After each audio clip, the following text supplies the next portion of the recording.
বহুল প্রচারিত Tripura business conclave থেকে প্রাপ্তি যোগ সরকারিভাবে জানানো হলো আজ। সংবাদ মাধ্যমের সামনে বিজনেস কনক্লেভে রাজ্য পর্যটন দপ্তরের মৌ স্বাক্ষর নিয়ে ঘোষণা করা হয়েছে দপ্তর থেকে। দপ্তরের এক কর্তা জানিয়েছেন 12,303 কোটি টাকার মৌ স্বাক্ষর হয়েছে 32টি কোম্পানির সঙ্গে। কি জানালেন দপ্তরের আধিকারিক, দেখুন।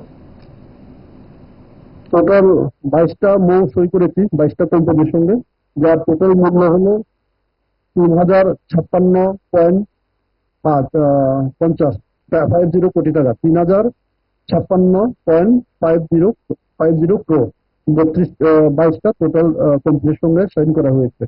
এর মধ্যে মেজর যে প্রজেক্ট আছে সেটা হলো সিরাম ওলা, একটা আছে jet serve aviation private limited company, যেটা সিভিল এভিয়েশনে ইনভেস্ট করতে চাইছে প্রায় 1500 কোটি টাকা। এখানে সিভিল এভিয়েশন ইনস্টিটিউট আছে, তারপরে আছে গ্রিন মোবিলিটির উপরে আছে ই ব্যাটারি ম্যানুফ্যাকচারিং, তারপরে আছে ই